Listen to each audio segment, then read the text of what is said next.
All right. Dear people, welcome to a brand new For Your Success podcast. My name is Stefan, and I'm today going to welcome you to this special podcast because I have a special guest once again. Emil is today here with us, someone who I've personally known, I think 2 years, 2.5 years, or perhaps three already. 3 years. Yeah. Well, time goes by fast, man. So Emil has made a tremendous journey in his entrepreneurial journey, where he's at right now, where he began, and we met also, in a funny way but we'll get into that. I'm not going to spoil anything. You need to watch the podcast for that, but we met in a funny way as well, and now he's evolved to, the point where he is. But the For Success podcast, of course, as you know, the podcast for ambitious people, aspiring people, or already existing entrepreneurs who want to grow. Or if you're not an entrepreneur, if you're just someone, willing to grow and learn and reach more success in your personal business life, then this is the podcast for you. And just like I mentioned, Emil, welcome. Thank you so much for taking the time today. Thank you. And Thank you for having me. getting to the podcast. And let's dive right into it, man. I think we have a lot of things to go over. So why not start completely at the beginning? Tell us perhaps just a little bit briefly, who you are, what your age is currently, and then let's backtrack it all the way to the beginnings of Emil as a kid. Where did you, grow up? Where were you as a kid? And we'll take it from there. Cool. Yeah, so my name is Emil Dingemans, born and raised in the Netherlands, and currently 32 years old.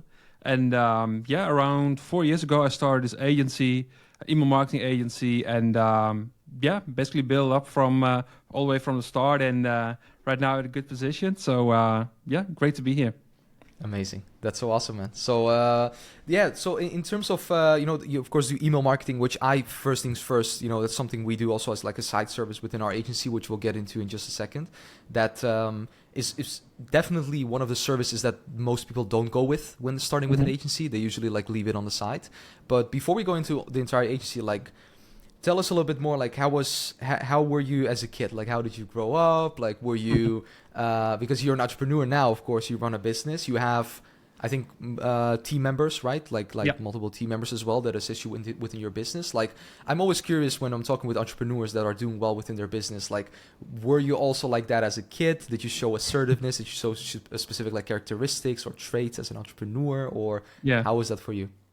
Yeah, so actually, no. So when I was a kid, I was quite introverted. So I was quite difficult in making connections with other people when I was very young. So that's kind of interesting. But when I started turning around, I think 15, 16, it started to change a little bit. So at the time, I started going out to parties, stuff like that. I also became a DJ. I started giving lessons and being a DJ at a DJ school. So that basically helped me in being more extrovert, talking to people, stuff like that, and just going out, and also create a mindset of the entrepreneurial mindset. It was basically start around 15, 16 year of age that I started to discover different sides of myself, and starting giving the DJ lessons, starting DJing, and from there, years later, I started doing some drop shipping, more as a hobby to learn different aspects of online marketing. That was basically how it all started for me. Got it. That makes sense. So would you say you were naturally more introverted, as a kid? Yeah, definitely. Okay, got it. And that's funny that you mentioned that, because I was also introverted as a kid as well. I always call myself an introverted extrovert, if that makes any sense. Yeah. But talk me through how you did you have any challenges with that? Because usually when you see you don't instinctively, people think when they talk about extroverts, you think of Gary Vaynerchuk being the entrepreneur that's at a selling things on a lemonade stand or something like that, or picking flowers from someone's garden and selling it to the people that it's the garden from. But for me, at least as an introvert, it wasn't that the case. How was that for you? That journey of exploring as a kid, finding what you wanted. Did you already knew that you wanted to do something, creative later on, or what was kind of your journey in that way? Yeah. So first of all, I think I'm still an introvert, to be honest. So it's not necessarily if you're an entrepreneur that you have to be an extrovert. Definitely not. It also depends on what's the definition of an extrovert or an introvert. I think for me, the definition is that if you get energy out of social contact, or if it just costs you a lot of energy. So, and for me, it just costs a lot of energy being in like a social environment and stuff like that. So that's why I think I'm more of like an introverted. But yeah, it doesn't stop me from growing a business. So, and to answer your second question, so yeah, so like I said, so around the 15, 16 year of age, I started to change a bit. What also helped is that I did a study for economics, and I started working. My first job was at a DJ agency. So it was like a famous DJ agency here in the Netherlands. So we booked, or basically make sure that venues were booking our DJs. So that had, yeah, one part of the job was that you had to go to the venues and yeah, make connections with the people over there. So you had to be a bit more extrovert. So it definitely helped me in changing my mindset as well. So I think that was like the biggest turning point for me. Not besides the fact that at the year of 15, 16, I started becoming a DJ as well. So. That's awesome. So I think, you know, most of the people watching this, some of will be extrovert, more, you know, naturally inclined to be extroverted, more introverted. But for the people watching this that are kind of like you and me, like when, you know, growing up, like what would you say are like important things to do as an introvert? Because it's, you know, it's hard for an introvert to understand the importance of actually, you know, when running a business, you don't necessarily have to be, of course, like extroverted, but in, let's say, for example, a business like an agency or like a, you know, coaching business or, you know, specifically like that, like you, at a certain stage, you have to talk with people. Yeah. Unless you decide to use contract arbitrage from the beginning, which I don't recommend because you will be missing out on a valuable skill that you can develop in terms of sales. But what would you say for an introvert perhaps watching this? Like, what would you say helped you the most? Was it just like, you know, putting yourself out there or just, you know, going for it? So for me personally, the golden tip was just fake it till you make it. So I know even as a kid on school, you know, you had to do these presentations in front of the classroom, and yeah, I hated that. But I was just like faking if I was that I was confident. So people were actually thinking that I was enjoying doing presentations because I looked so confident, but I wasn't. So I think that really helped me in like. Yeah, just pretending that I was confident, and then after a while, you were like, "Hey, it actually is kind of fun." So it definitely helped me by just standing in front of the class as a kid to give presentations, and also now with business, I know, especially in like the first year or so, when having sales calls, I was like, "I'm just starting here, and they are here." You know, that mindset. And after a while, especially because obviously I'm from the Netherlands, so English is not my original language. So that also was kind of a barrier. But yeah, if you just keep doing it and forcing yourself to do it, you get the confidence in that you're doing it better over time. So it's just getting the reps in, just fake it till you make it, and then yeah, everything's gonna be all right. That makes sense, man. That's a great advice. And it's funny, like I mentioned to you before the podcast, like someone mentioned to me recently, when two Dutch people talk, you know, in English, it sounds a little bit funny when you hear that. But I think with us, it's good, man, because we have a lot of clients also in the English. I don't think you even hear it as much, but on that note, like that, just a side tangent. But getting back to that, okay, so you went to the DJ agency, you went to doing that, and then how, like, tell us a little bit more, like how your path went into, like, you know, drop shipping and like, you know, getting started with the business. Like, how was that journey for you? Yeah, so I think in like the first 5 years after graduating from college, I had different jobs in like the marketing scene. So at the DJ agency, at like our marketing agencies as well, and just for like retailers, stuff like that, doing in-house marketing jobs. Yeah, I don't know exactly what the moment was, but at a certain point, I just started reading those books and just understanding like the system that we're in and like how you can be free and stuff like that. And I just noticed that if you're just working for a boss, just getting paid per hour, is not gonna give you the financial freedom that I wanted. So yeah, basically that was like the turning point that I started Googling on like side hustles and stuff like that. And that's why I also started doing drop shipping to, first of all, yeah, make a side business. And second of all, also making sure that I was just making sure that I could do more marketing tasks, because I did a study, economics, but it was just fully focused on like offline marketing, just like the old school analytics stuff and just the boring stuff that you never use nowadays. So all online marketing things you had to learn and practice on the job that you did. And I did some Google Ads, I did some email marketing, but also wanted to know other things of marketing, like copywriting, stuff like that. So that's why I started doing dropshipping, because with dropshipping, it's a really good model to learn different kind of facets of online marketing. So it was more of a hobby for me. And I also made some side money with it, not a whole lot, but it definitely was the start for me in like being an entrepreneur and starting a business from there. Were you working at a DJ agency and then on the side doing the drop shipping and learning all those things? This was a few years later already.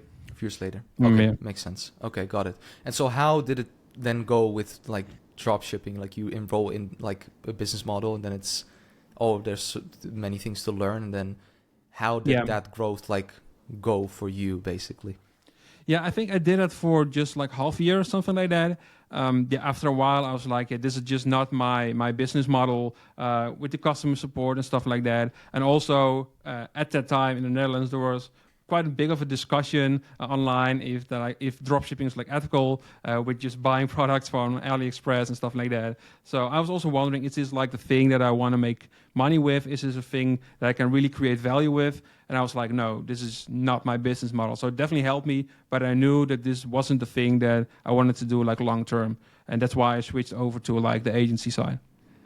Got it. So you were doing dropshipping then for 6 months, and then you decided, and then did you pivot immediately like after those 6 months like to the agency model? Or did you also do like different things like in between that period of time? Yeah, at the time I switched to the agency model, but first I did paid ads. So just the famous Facebook ads agency. Yeah, that makes sense. That makes sense. For what was kind of your niche, and how did that like go in terms of the beginning stages of the agency? First of all, just the standard like gyms and stuff like that, and so like escape rooms, gyms, like everything basically in the Netherlands. So it was purely focused on the Dutch market. Got it. Okay. Was it? I remember when we spoke like 3 years ago. Then we spoke, but I think was that a time when you already like had clients? Like you had clients and then we spoke, I think. Or was it? Yeah, I think so. Yeah. I think I had the first few clients already, and then joined your course, and just like growing the business. What type of clients did you have? Was that like the escape rooms and like gyms and all those things? Or So it was like pre-COVID. Got it. Okay, that makes sense. And then you came to the best program there is, man. Come on, let's go. H Accelerator, the old school program that we had. So what? Because there's a lot like for the dropshipping. Did you just learn it yourself, or was it more? Or did you also have like did you buy? No, I did all myself. Program? Yeah, so just all YouTube videos and stuff like that. Okay. And also I knew quite a thing about online marketing, so it was just filling the gaps and just learning how to build a system of running a dropshipping store. Got it. That makes sense. And so what made you join the notorious agency Accelerator at that time, having to, had that all that information beforehand? So I think the major benefit was that it was a Dutch course. So it definitely helped me. I know at the time there were already a lot of big courses from like the United States and stuff like that. But I was just looking for a Dutch community, also to build like a community and just learn other people. So I think you just retargeted me with some Facebook ad or something like that, and get the ball start rolling towards your course. Just one question for you, because I've been a person, of course, we keep on investing in ourselves, whether that be books that you have behind you, the ones that I have by myself, or mentors. What do you think of the entire like investing in yourself in types of like programs? Because there's so many like fluff out there, right? Yeah. People just selling like air basically. But what are your thoughts on people, looking at this and they are perhaps an aspiring entrepreneur willing to invest in themselves? What would you say is really important before even taking a step like that or doing something like that? Yeah, good question. So I think I was falling into the trap in buying a course and then buying another course and then buying another course just because, you were not growing the way that you wanted. You were like, but this course, this is going to help me move forward, and this course is going to help me move forward. But after a while, I learned, the course itself is not going to make the difference, but it's just the work that you put in. And honestly, some courses can definitely help you with growing your business and learn like the basic stuff. But to be honest, at this point, I think for like 2 years or so, I haven't bought a course anymore because it's just not necessary. I'm in communities, just with connecting with other people. That's definitely a thing that you should do and invest in. That's a really good thing. But like buying books about mindset and stuff like that, I did it in the beginning. But yeah, at this point, I mean, yeah, the time that you put in watching all those videos and reading the books, you can use the time in doing outreach and getting clients. So that's a much higher return on your investment than just buying another course that's basically selling the same thing, saying the same thing, but just in a different way. So yeah. That makes sense. That makes a lot of sense. And yeah, I think it's just in terms of like the stage that you get into, because usually we begin with a course, then like you get the guideline, then when you know it, like, okay, what's there else to figure out? I just need to learn, connect with other people that are doing it as well, and then evolve. And in terms of your growth, like you then joined, you had the gyms, basically the clients that you had then. Talk us through like how did your journey go? Like how did your agency journey grow like from there? I'm really curious to know that. Yeah, so first I was just doing the local brick and mortar stores in the Netherlands, but then COVID hit. So that was kind of a shame. So everything was closed, of course. You know how it's been. It's like 3 years already. So yeah, I had to do something. I mean, yeah, all these people were asking for refunds and they wanted to quit the partnership and stuff like that. So that was the point that I started switching to like e-commerce businesses. And yeah, there was kind of a major transition, but because I was not just only switching to a different niche, but also to a different country, because I was not targeting e-commerce businesses in the Netherlands, but in the US and the UK and other countries in Europe. So that was the biggest switch that I made during my my business. But it was also the switch that I had to make and really benefited my business in just all different kind of ways. So. That's interesting. Why did you decide to pivot to the UK and US market? Yeah, well, you're Dutch as well, so you kind of know how Dutch people are. I know. I don't think the people. Some people might not know, or the Dutch people watching might know. I know. yeah. So like the standard question that you get if you're in a sales call and you're saying, the investment is like I don't know, 1K or something like that. The first question that they ask is, okay, so how many hours are you going to work for that amount? That's the question that Dutch people ask. Well, if you say this in the US, or they're just saying, okay, let's go, or they're saying, what are the results that I can expect? So they have a really different mindset. And for example, 1K in the Netherlands is a big amount for a lot of businesses in the Netherlands, while 1K in the US, that's nothing for them. So that was basically the reason that I transitioned to the US market especially. That makes sense. Now, in that transition as well, of course, for myself, like with realtors, having a lot of, US clients, realtors, all those things. How was that like initial, basically that pivot for you? Like, how did that go? Like, what outreach methods did you use? What worked well for you? And how did that go? Sorry, what was the question?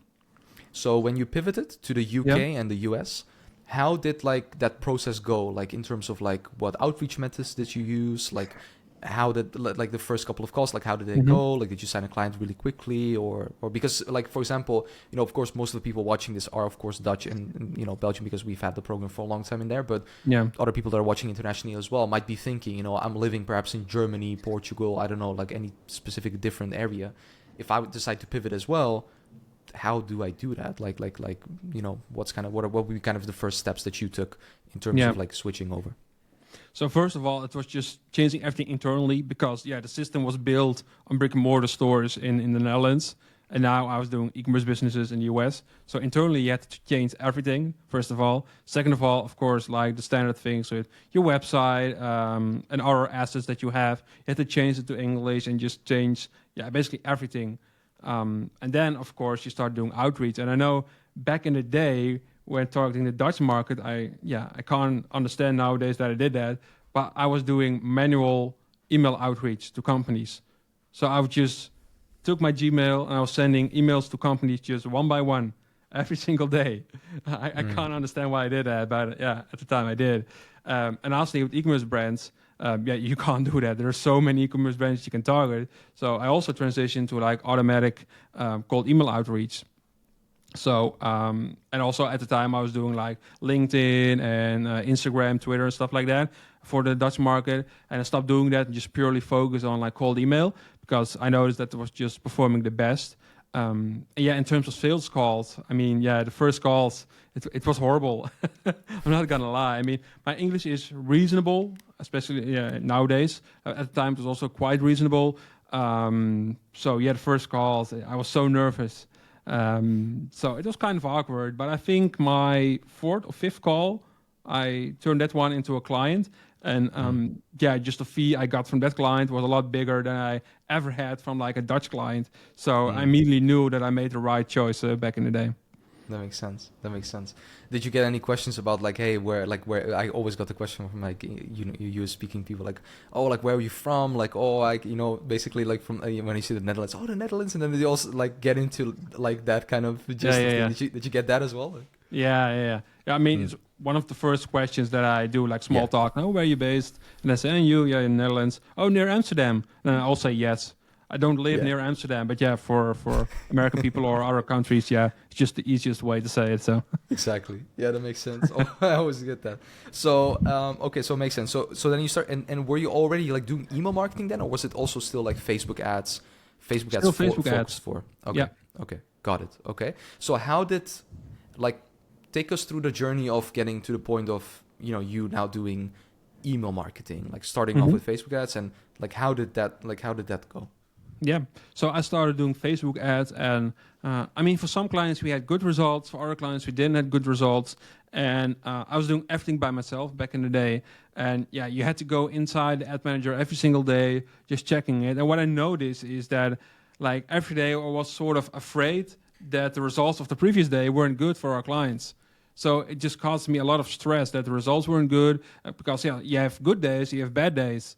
And in the end, the result was pretty good for a lot of our clients. But yeah, just that daily stress, I didn't like that.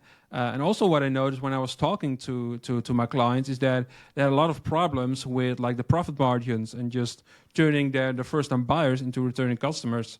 So yeah, at a certain point, there was one client, I was talking to him, and I was just saying like, hey, we might could try email marketing for you because he wasn't doing anything with email marketing. So he had a Klaviyo account. I was going inside his Klaviyo account, and I had a history as email marketer for a retailer in the Netherlands when I wasn't having my own business. So I knew a couple of things about email marketing, obviously.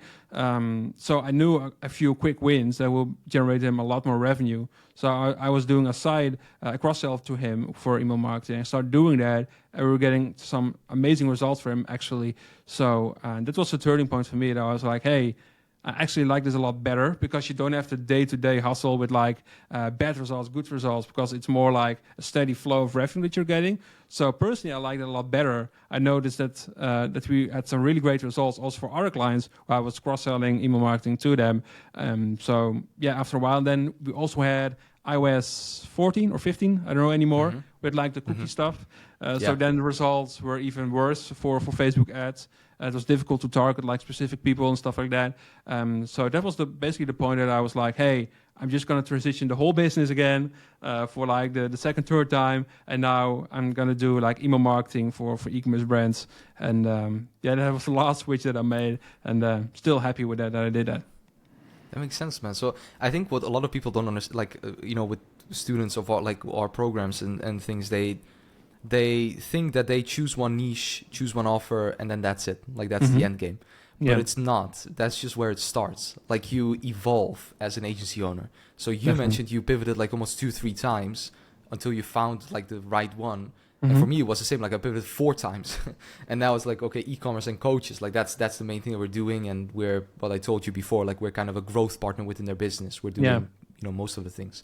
So on that note, like you know, with email marketing, I think a lot of people might have questions, like in terms of you know that I also had like before. You know, getting into Klaviyo, you know, the flows, like you know, setting up campaigns.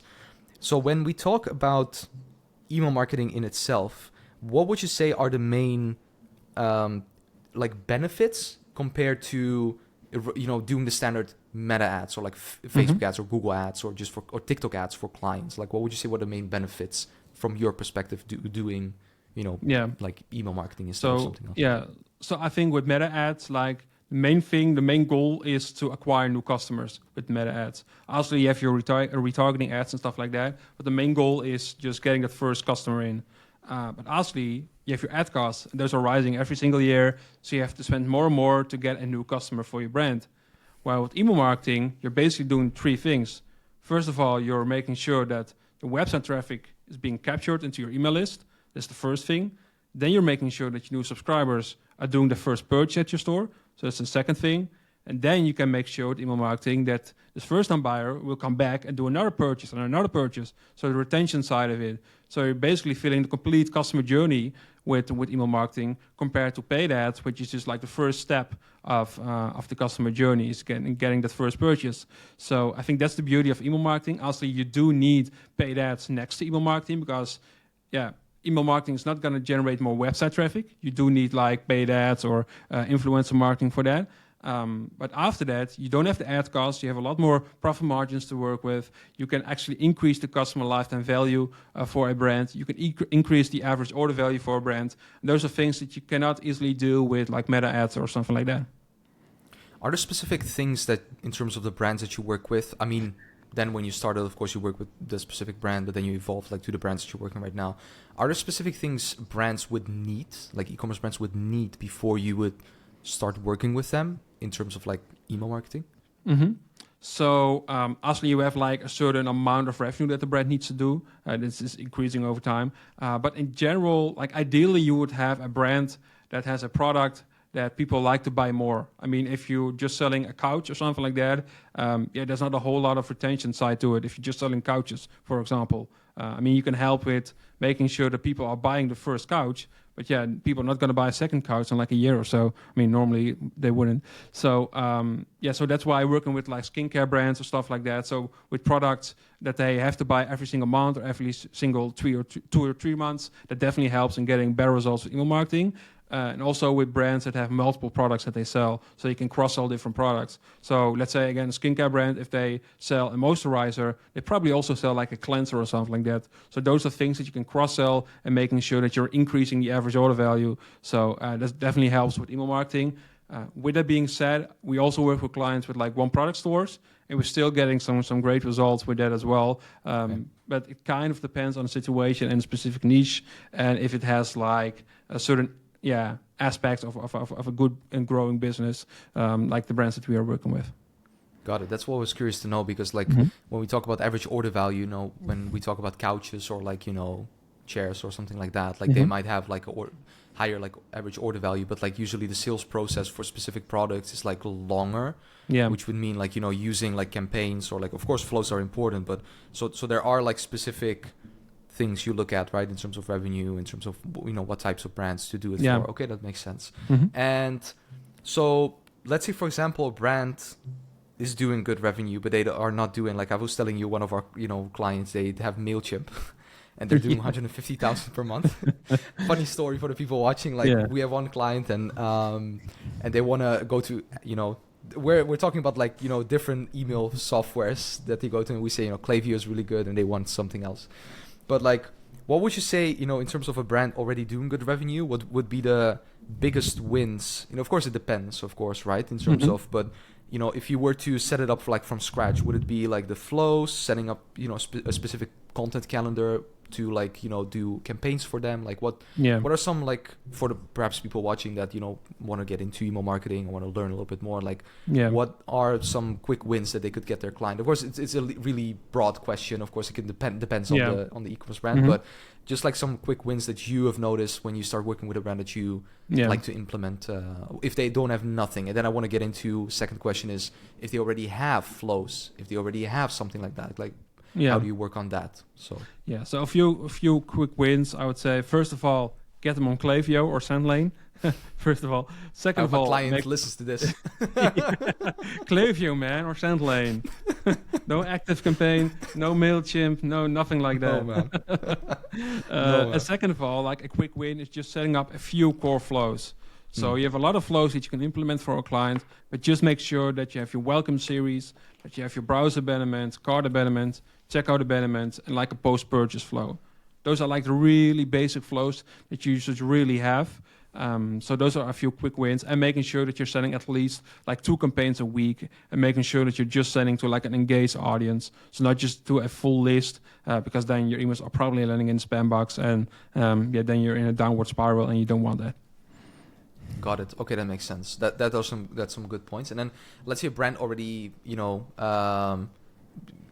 basically already has something. They already have like those flows. They're already a little bit more advanced. How do you approach those brands? Like, what do you do with them? If they, let's say for example, they already have flows, but they're just not getting the best out of their email marketing. They're working with campaigns, working with Black Friday, Christmas, all those things. Do you go in and then optimize it for them, and then just adjust it for them, or how do you work with them? Yeah, so before working with a client, what we always do is run them through a 150-point checklist that we've made. So it goes over everything of email marketing. So like campaigns, flows, the copy, the design, the deliverability, the list growth, segmentation, all these different things. Because what we notice is that often when we're on these sales calls, then brands are saying, oh yeah, we got our flows already set up. But then you start looking inside a Klaviyo account, then you're seeing a welcome series flow with just 1 or 2 emails. Yeah, that's not a welcome series flow. Your welcome series flow should have at least like 5 to 7 emails. And same goes for like, oftentimes what they're saying, we have an abandoned cart sequence already set up. Then you start looking inside the Klaviyo account, and then you see that the trigger is checkout started. So that means it's not an abandoned cart sequence, it's an abandoned checkout sequence. Those are 2 different things. So oftentimes when we start working with a client and they're saying, we already have our flow set up, we start looking at their account and we just have to revamp the whole flow structure. Like 9 out of 10 times that's the case. Because, it's not set up in the proper way. They are getting some results, but oftentimes not the good results. So that's the first thing. That's always the starting point for us, because flows are like the backbone of email marketing. The second thing that we always do is looking at the list growth. Oftentimes when we start working with clients, they have like a conversion rate of their sign-up form to email list of like between the 2 to 4%. That's like on average what we see. So only 2 to 4% of the website traffic is converting inside the email list, which is pretty low. So we make sure that we increase that to like 8 to 12%. And just doing that, optimizing the sign-up form and increasing that conversion rate will generate them so much more revenue from their email list, because their email list is simply growing. So they can get a lot more revenue out of it, even with those bad flows. So that's the second thing that we do. And third of all, we make them a campaign calendar. Because again, what we often see is that people have a campaign calendar already, or they haven't, they just send out some random stuff. But oftentimes they're just giving away discounts all the time. That's just really easy in getting some revenue in. So you're just, wasting a lot of margins by giving away discounts all the time. And the way we like to work is just leading with value, with creating that engagement with our email list, and not giving away discounts all the time. Of course, we also have discounted emails, especially in Q4 now with Black Friday and stuff like that. However, there was one client which we run Black Friday campaigns with no discount, and it still worked. So that was kind of cool to see. So even without discounts, you can get good results on Black Friday, because people think it's Black Friday, they're in the mood to buy something. So, that's a side note. We like to lead with value and engagement. So not giving away discounts all the time, like max once a month, maybe. So not every single week. And that really creates getting a good bond with their email list, and that gets them a lot more revenue down the line. And we even see like reviews of the specific brands where they say, hey, this brand is so cool. They have a really cool system of emails. We get really fun emails, stuff like that. So that's actually really nice to see that that customers of our brands are getting compliments on the emails that they receive from the brand. That's so awesome, man. That's so awesome. That's amazing to hear, man. And one thing that I'm currently thinking of when you mentioned that, you mentioned a lot of, so this is really amazing value. So Emil is just popping off here, man. That's amazing. So one thing that I'm really curious to know, and I think some people might think of this as well, is when we talk about like meta ads and doing that as a service, that you usually talk about like the retainers, the big retainers, the whale clients, all those things. When we talk about email marketing, how like how to do like a monthly which is one of the questions I asked you when we got in touch back again like recently. It was how like a monthly retainer, like how do you present that, how do you create that and get that going? Because I can imagine like for us with ads, we do ads, but then for example, I also have, a strategic referral partner in terms of like building landing pages. Mhm. So we build landing pages or a website, and then it's like, okay, you created a website, web shop, then it's like SEO, it's like a monthly retainer, or like hosting is like a monthly small Yeah. retainer. What is it like for email marketing, and how could someone like position that? Yeah. So actually, what I did until like a few weeks ago, I was just working performance based. So that means that we just had a little setup fee to have some skin in the game for the client that we're working with. But we didn't work with a monthly retainer. So we work performance based. So that means that we took a percentage of the revenue that we generated for a client. So this basically was like a zero risk solution for the e-commerce brands that we're working with.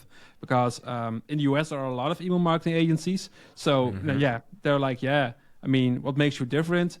So I was thinking about that. What makes me different besides like the quality that we deliver, but that's difficult to like show in like the first sales calls. So I was Mhm. like, but we also have like our performance fee structure where our goals and your goals are aligned because it's in our best benefit to generate you more revenue. So we work performance based, and it really worked well for over the last few years. But recently we changed to like a monthly retainer with a guarantee that we have, that we guarantee a certain amount of email revenue or increase in email revenue if it's like a bigger company, and then we just work with like a monthly retainer. That's so awesome because you can track everything through Klaviyo. Yeah, You can see everything. yeah, Um, exactly. the issues that we're getting with ads is, we're now using like Triple Whale, right? Like all these like tools to track Yeah. everything and bundle it in like one place. But for Klaviyo, I guess you don't really have to do that, right?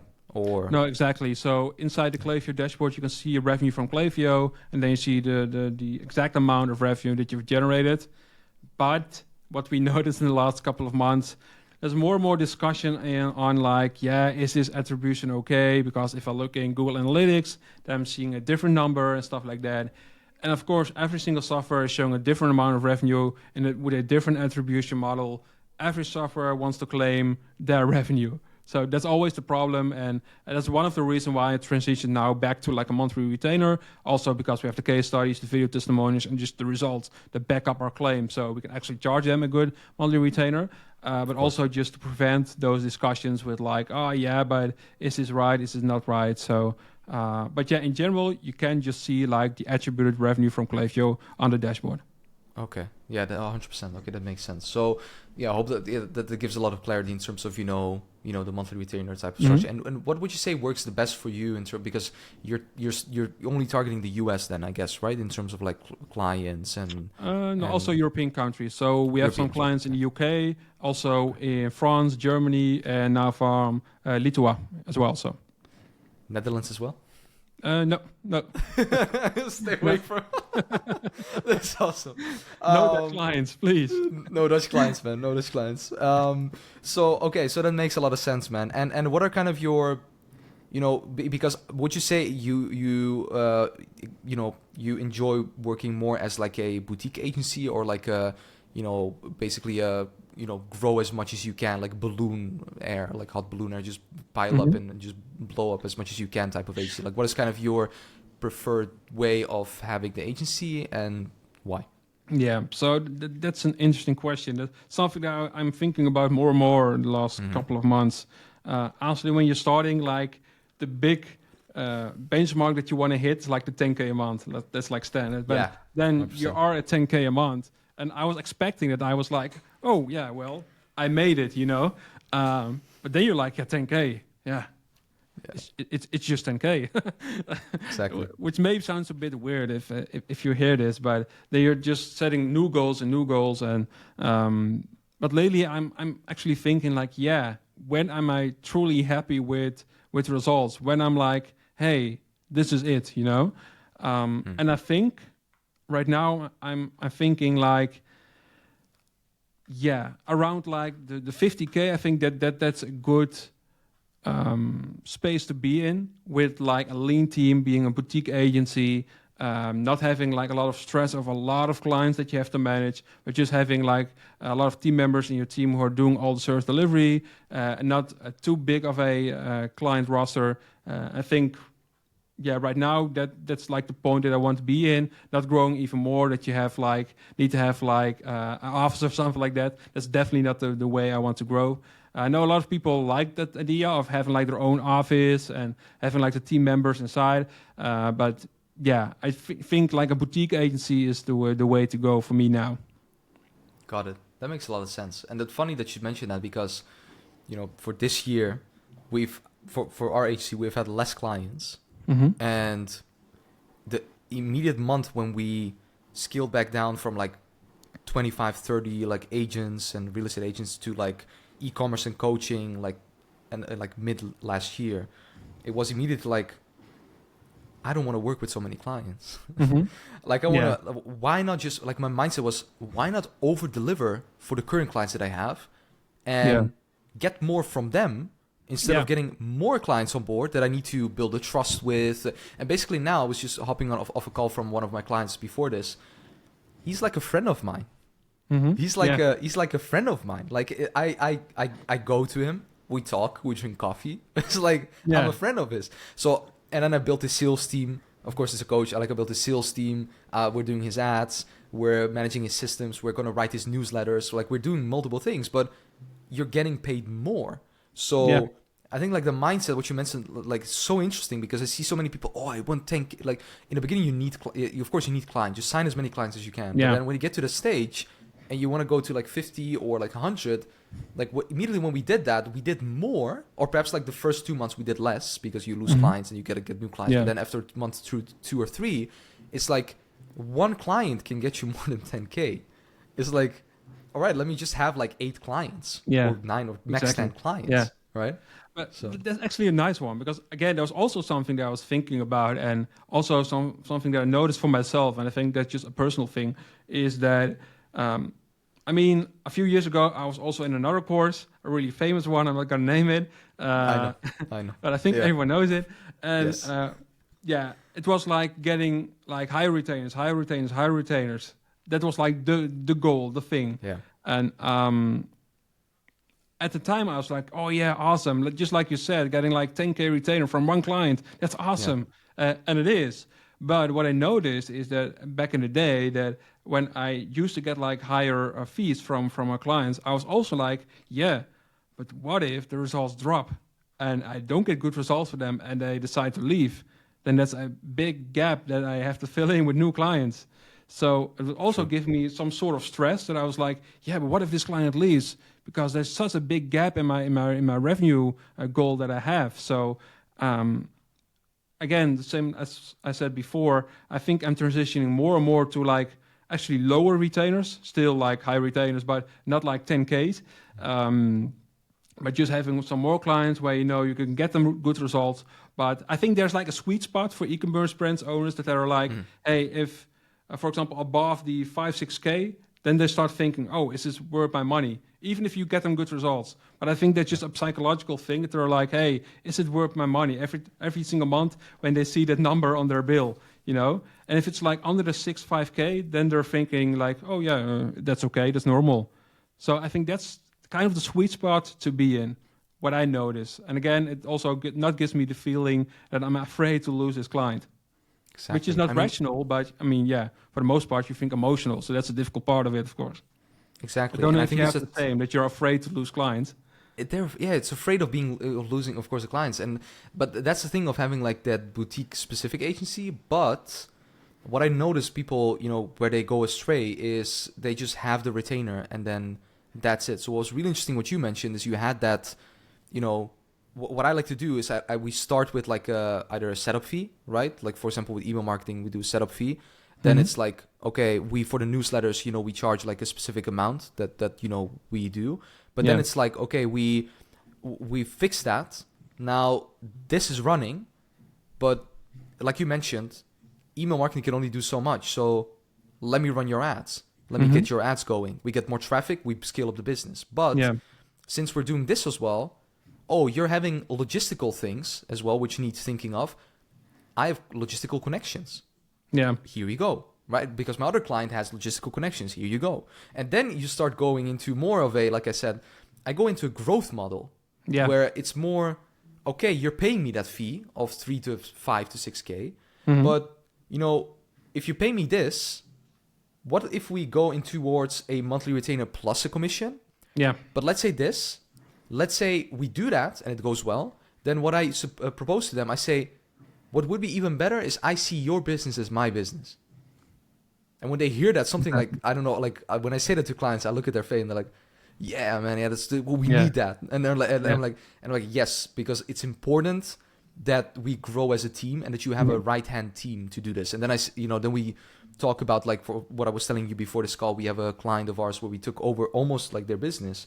Yeah. And we're getting like, you only need to get like 5 to 15% of the shares within the company. And if they're doing, $1 million, like, you're set. Like, that's it. Like, that's the only thing you need.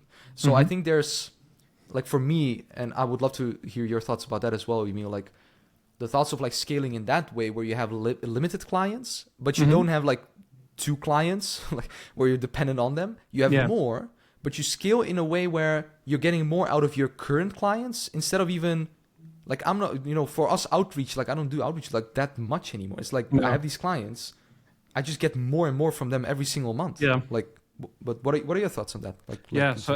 Exactly. So honestly, when you're starting, you're just doing like manual outreach, like cold email, Instagram, etc., etc. So what I notice right now, most of our clients are just referrals from our current clients. And also what works great at this point is like strategic partnerships with other agencies. So for example, one of our newest clients, he was saying to me in a Slack chat, like, amazing job on the result that you got for us. We need more agencies like you. So we're looking for a brand that, for an agency that does, that makes landing pages. We're looking for an agency that does like meta ads and stuff like that. So do you know someone with the same quality as yours? So then, now I now know quite a lot of people in the industry who are having a landing page agency, who are having a meta ads agency. So I just refer them back to those people. I get a referral fee every single month. And now my client gets better results. He is happy. My strategic partner also gets a fee as a new client, is happy.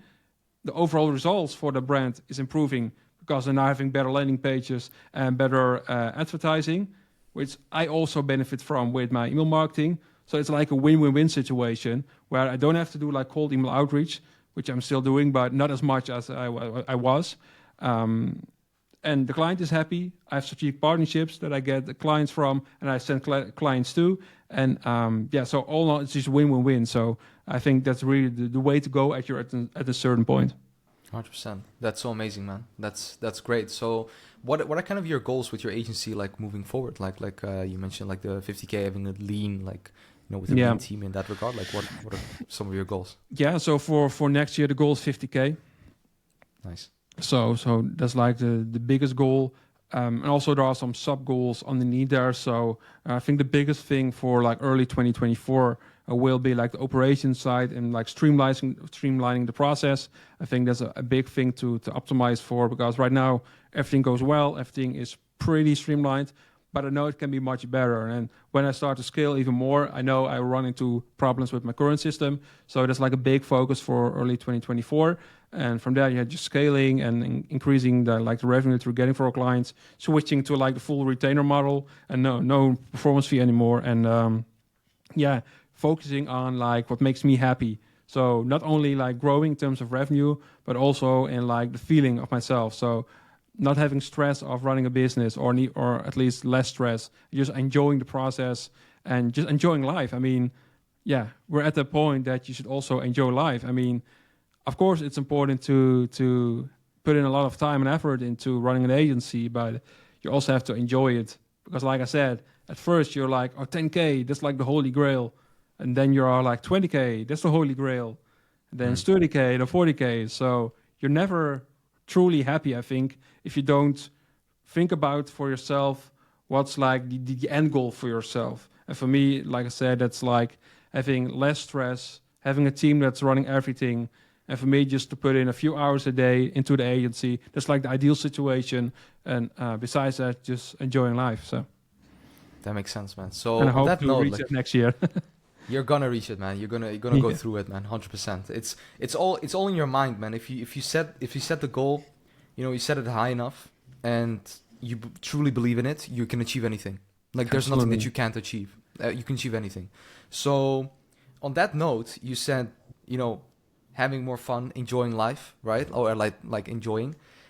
talk to us, because it's of course the For Success podcast. We talk a lot about the agency, and I already mentioned to you, like, I want to talk a little bit more about, combining relationships with the agency, because the agency can be really a lonely type of business, sitting behind, Yeah. the laptop, talking with your team, and then I go on, right? Like what do I do with my day? Yeah. So talk to us about like combining the agency in terms of like relationships, personal life. Like, how do you do that? Like, how do you combine those two things? Yeah, so for the people, so I have a girlfriend for over the last 10 years now. So she has experienced like the beginning of the agency, and she's experienced everything now. So that's kind of fun. And for your information, so on June this year, we bought our first house. Before that, we were in a rental apartment, which is one bedroom, a living room. So no second space to have like a home office. So I was just working in the living room. I did that for a few years. So when I was having meetings, I was just sitting at the kitchen table and just doing my meetings. And then I was like, maybe you have to go away so I can just focus on the meeting, So that was kind of fun. And we also have 2 dogs. So it's also a good thing to know. Nice. So while I was doing the meetings, the dogs were running around or they were also gone. So that was kind of difficult sometimes. But since June of this year, we moved to our first house. And now I have my own office over here. So that definitely improved like the business in general, but also just the way how my girlfriend thinks about me running a business. Because, I can completely understand, for her, this is a totally different world.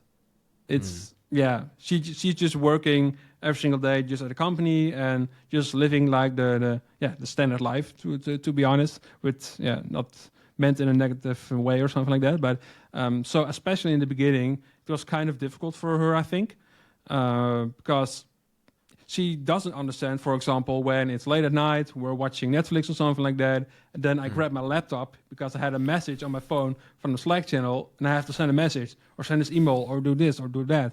Then sometimes she was like, we're watching a movie, So that caused some fights, especially in the beginning, I think. So, but especially now I have my home office. It's definitely improved that situation, and now she knows what the end result is of me running an agency. So I think she kind of likes that. That makes a lot of sense. So.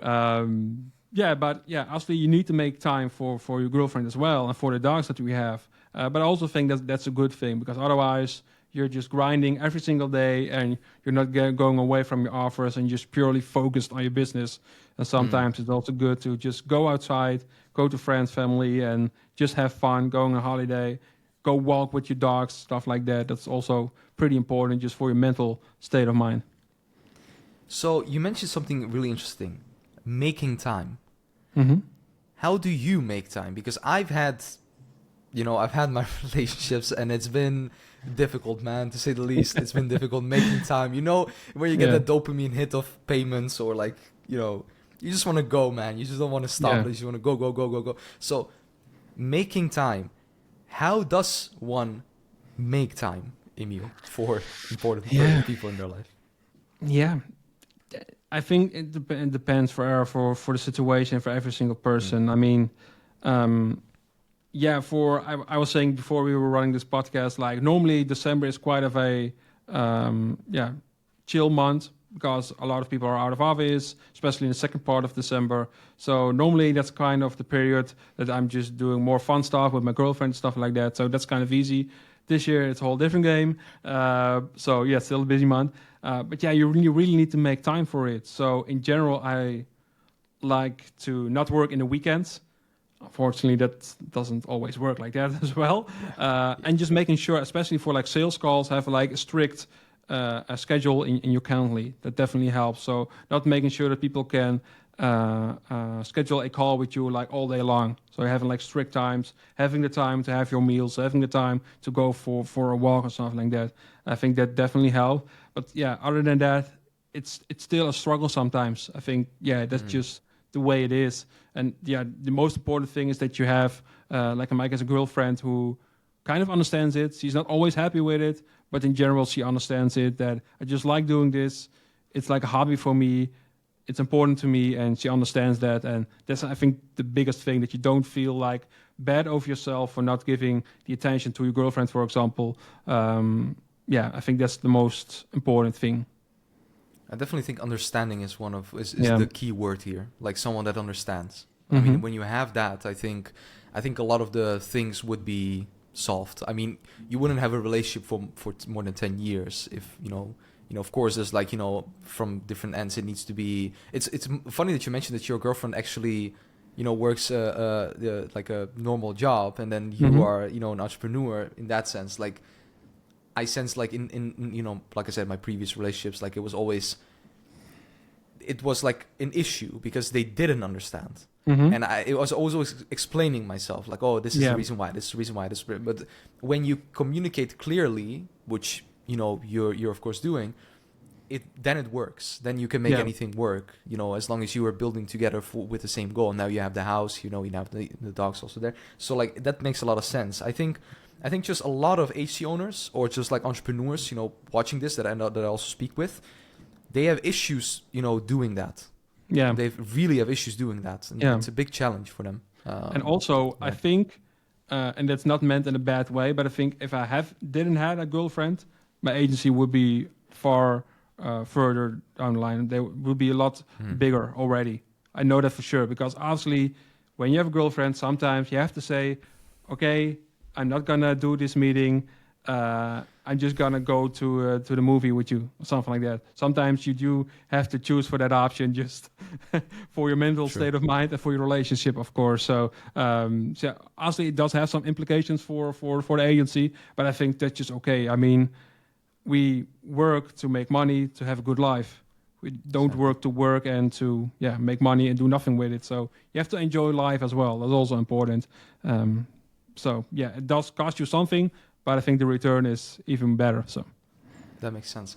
When you say good life, I told you before the podcast, I always talk with people about like the digital nomad or the digital settler or the, of course, with having a house, being a digital settler, like that's what I like to enjoy as well. Like, my right-hand man, we're now, making things work like in the Emirates and all those things. I don't know. I think I told you like, when we spoke, and he's sitting there and he's similar to me and he says, man, I don't want to travel, man. I just want to sit in one place, just do my work and leave me alone, right? So, but what are your thoughts about like the entire like digital nomad type of thing, digital settler? Like, what do you think? It's not my cup of tea. I think because I'm like, all the way in the beginning, we're saying I'm like an introvert. So I'm not like the outgoing type who goes to Bali and makes connections all the time and, go to parties all the time and stuff like that. So I'm not that kind of person. So for me, it was quite easy. I don't want to live that life. I mean, like the idea in general, it's interesting that you just go like in the winter. I mean, it's shitty weather over here, that you go to a nice sunny country or something like that. Yeah, that kind of would be nice, but obviously, in my situation, that doesn't make a whole lot of sense. So, and I think like you mentioned, so I think just having one strict place where you work and just focus on your business, it gives you a lot better results in general compared to like digital nomad life, where you work for a couple of hours and then go to the beach and have fun. Also, that's great. And again, you have to enjoy life as well. So maybe the growth of your agency goes a little bit less than you would hope for. But if it gives you the return that you want, like a happy life, then definitely go with it. But it's not my cup of tea, to be honest. It's just so difficult, man. It's difficult to work, 4 hours and then just go to, because I always have the sense of like I can do more. Like I can get more out of myself. I could just be working instead of, doing this. And I think it's also what you mentioned, like this is a hobby of mine. Like I'd rather do this. Like I'd rather work. So I'd rather just sit in just work. Let me work. That's it. And I mean, like last week, for example, I was with my girlfriend. I was to like a Christmas market on like a Tuesday, I believe, because it would be quiet. It wasn't, but okay. But so I was there, and normally I'm working on a Tuesday, obviously. But we were there, and then constantly you're looking at your phone. Are there any messages? And you're constantly thinking, I need to go home. I need to work. Because you're just so used to work. You're just enjoying the work as well. So that's honestly also sometimes a bit difficult that you can't be fully in the moment. It's still something that I'm having issues with. So that's kind of an interesting aspect of running an agency as well. Do you meditate? Not anymore. I did, but I kind of didn't want to make the time for it, to be honest. Yeah, because me neither, man. So that's why I wanted to ask you, because I always hear from people, you know, Stefan used to meditate, you were in the, and now it's just okay, go. Yeah. So I think it's, I think there's benefits to this. But in terms of like also with that, what you mentioned, I think a lot of entrepreneurs have, like me myself, I have that as well. The only thing is, I do notice having just one day off, just balancing it out, just on a Sunday, having one day off, or Saturday evening and then Sunday, then those 2 days or like 1.5 days, the energy that I get from those days not being in the office or in the home office gives me so much more energy and clarity the week after that. It's crazy. And then I said, you know what? I'm gonna keep this like lifelong. Like this is gonna be my standard right now, right? Because you can always do more, but you're just gonna. And I've had it multiple times, like 4 times, almost close to a burnout.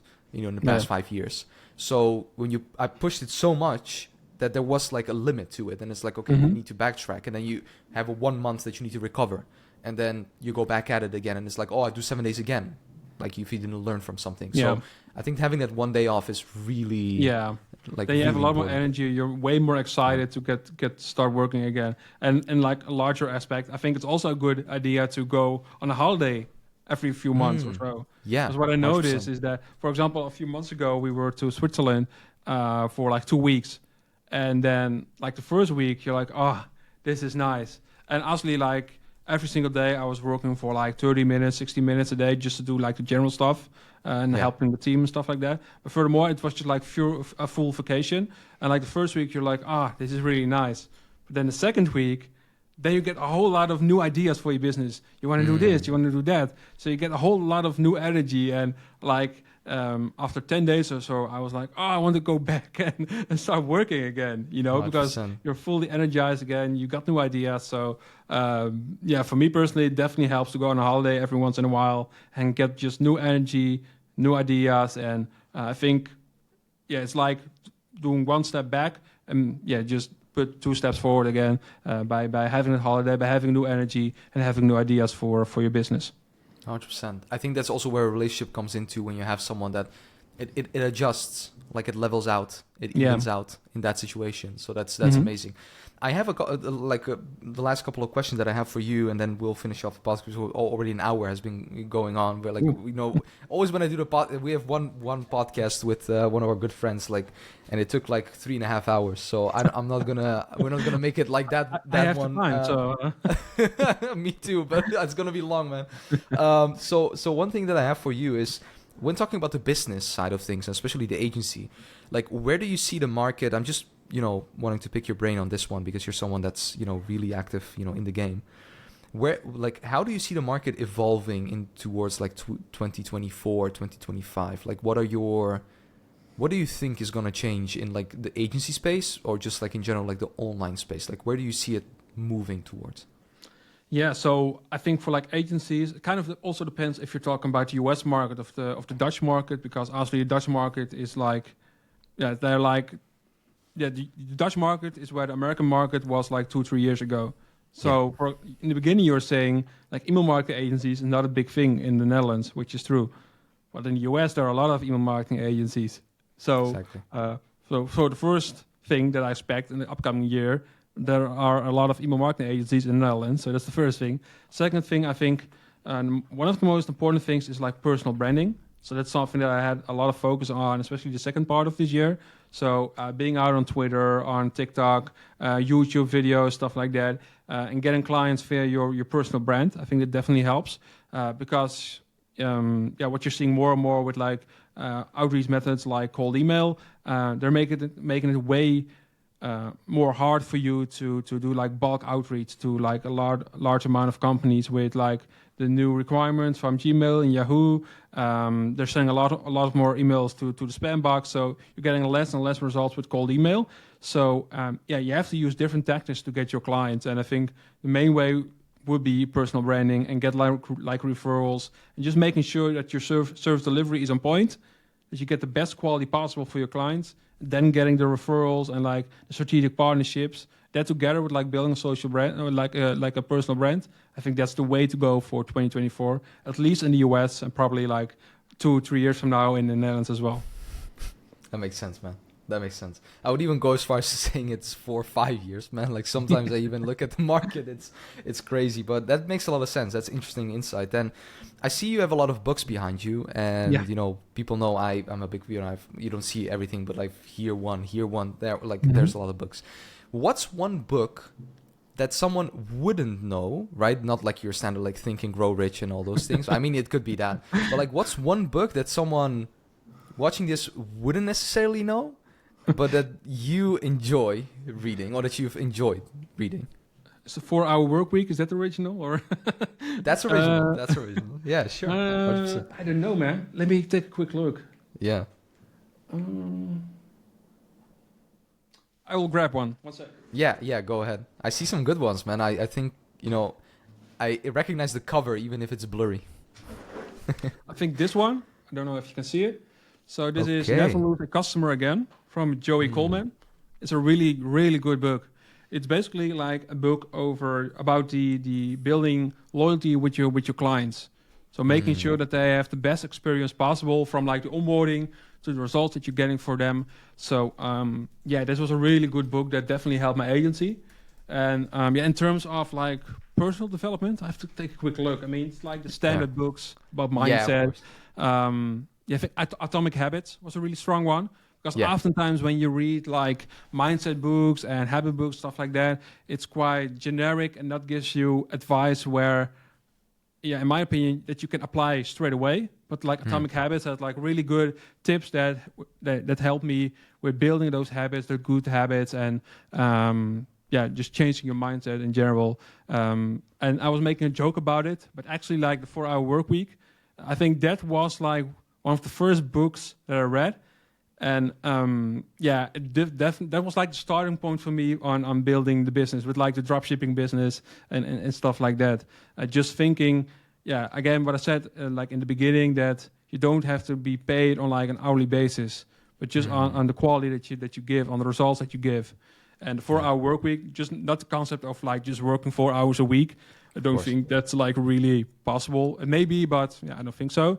But just the mindset behind it, and just thinking about the possibility, that it definitely works for me. Thumbs up. Thumbs up. Thumbs up, That, yeah. Yeah. So Why does it show a thumbs up? it shows up because at the top you have like it's a new Mac feature. You have like the green all the way at the top on your Mac. You have like a green thingy with like a video, and then you click on it. You can click off on reactions. It will show like the reactions. So if you turn it off all the way to the top, yeah. there you go. Nice. It's all hearts, man. All about love It's over here. all about love, man. Okay. All about love. Almost February. No, wait, it isn't. Didn't know that, to be honest, but okay. So, Emil, I have one final question I want to ask you that I ask everyone that's on this podcast, and that question is an interesting question, and I would love to hear what your answer is. So, you know, the question goes as follows. The question is, if you were 80 years old now, knock on wood, you're going to be 80 years old, of course, you know, in good health. Let's say you're 80 years old. What would be one thing your 80-year-old self would have been proud of that you have done, perhaps a risk that you have taken, something that you've achieved, looking back on your life? And the reason why I always ask this question is because, you know, people always, like elder people, you know, you see those videos like elder people say, oh, I regret not having done this, or I regret not having done that. What would be, it could be one or two things or multiple things. What could be something that you've already done so far? I'm just curious to know what that would be. What would be one or two or multiple things that your 80-year-old self would look back on that you would be proud of, that you would have done during your life? So I think starting a business, like at first I was like having the safety of just working for a boss, you know, getting your salary every single month. That was like the thing for me in the beginning. Just having that safety net, especially in the Netherlands, of course. But yeah, taking that step in starting your business, getting started and building all the way up. I think that's when I'm 80, that I'm really thinking back about that I'm just proud that I took that decision to get started with it. Even when like family and friends were like, yeah, okay. They were like, oh yeah, probably after a year he's done and he's just back to his regular job or something like that. So I think Exactly. that I would be proud on that.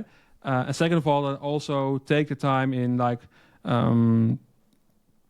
just go on holidays and stuff like that, like enjoying life. I think in like 4-hour work week, there was like a name for it. I don't know anymore. It was like instead of like retiring after your 65th, Retiring your have like 30s or something micro like that. retirements. I think it was Yeah. called like that, micro retirements. Yeah. So going on a holiday every few months or so and just enjoy life. Because I mean, if you're 65, then you maybe you're old and your health is not good, and then you have the money but you don't have the energy, and then you have the time and the money but you don't have the energy. So what can you do? So I think and when I'm 80, I'm just happy that once I was just fit, had a good health, had the money, had the time, that I did the fun stuff as well. I think that's just really important to keep in mind. To enjoy life, because it can be over in a split second. 100%, man. That's such a great message. That's a great message, a strong message. And Emil, it's been a valuable call, man. It's been a really valuable Awesome. call, Thank really you. valuable podcast. Thank you so much for being here. And finally, just one thing that I wanted to also give you to mention: if e-commerce brand owners or anyone watches this and they want to get more information, about what you do and all those things, what's the best place that they can find you? Yeah, so they can go to my website, magicianly.com. So I think we'll link it underneath this video. Yes. So and my socials. So you can Google me, Emil Dingemans. Just Google for me. You can find my Twitter, my YouTube channel, where we give just free, valuable stuff on email marketing. So definitely go check that out. And just my Twitter, TikTok, etc., etc. So there's a lot of free value over there for e-commerce brands who wants to take their customer retention seriously. Really take it seriously and really take it to the next level, because Emil is getting some insane results, man. So guys, like I said, Emil, thank you so much for the time, and thank you so much for being here on the podcast. Guys, thank you so much for watching. If you enjoyed this podcast and you're watching this on YouTube, be sure to leave a like and also subscribe. Leave also a comment. What did you think? Do you have any other questions regards what we spoke about with Emil today? As for right now, I want to thank you so much for watching, and I look forward to seeing you in the next podcast. Thanks and bye.